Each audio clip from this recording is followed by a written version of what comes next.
Hi, this is Jason from GeneCodes Corporation.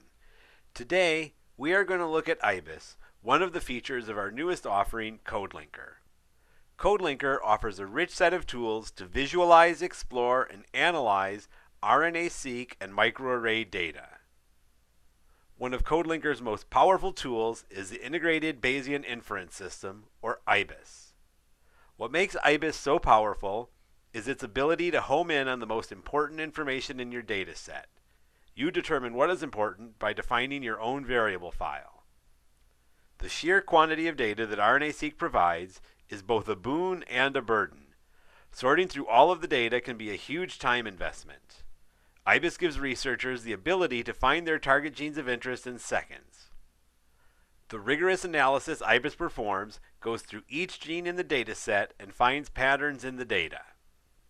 These patterns are defined by the variable file, which will help distinguish the samples between the two conditions, such as diseased and healthy.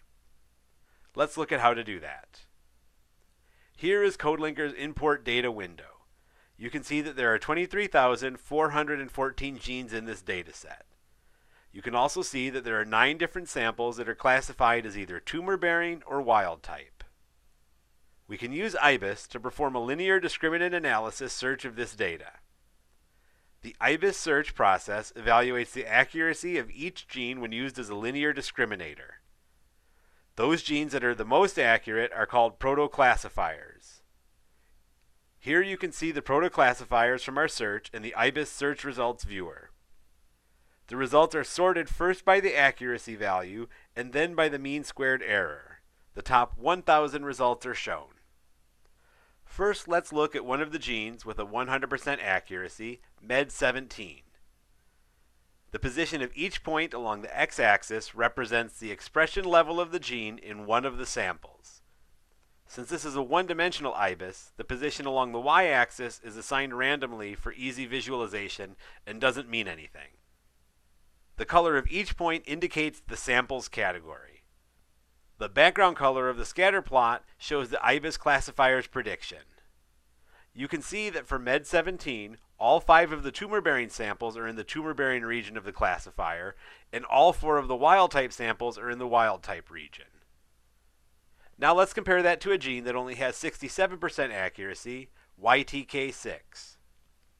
Here you can see that while you could draw a vertical line that separates the tumor-bearing and wild-type samples, the expression levels of 2 of the tumor-bearing and 1 of the wild-type samples are very close together and fall into the transition region of the classifier. You can select individual genes to create classifiers to be used in further predictive analysis. You can also create a gene list to filter your original data set.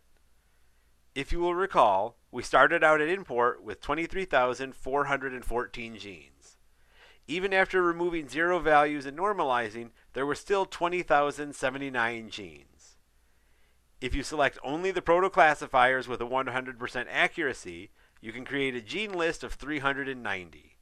You can then filter the original data set to include only those 390 genes so that you can then focus only on the most relevant genes for subsequent analyses.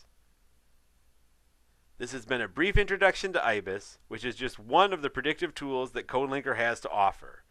Go to genecodes.com to learn more about CodeLinker.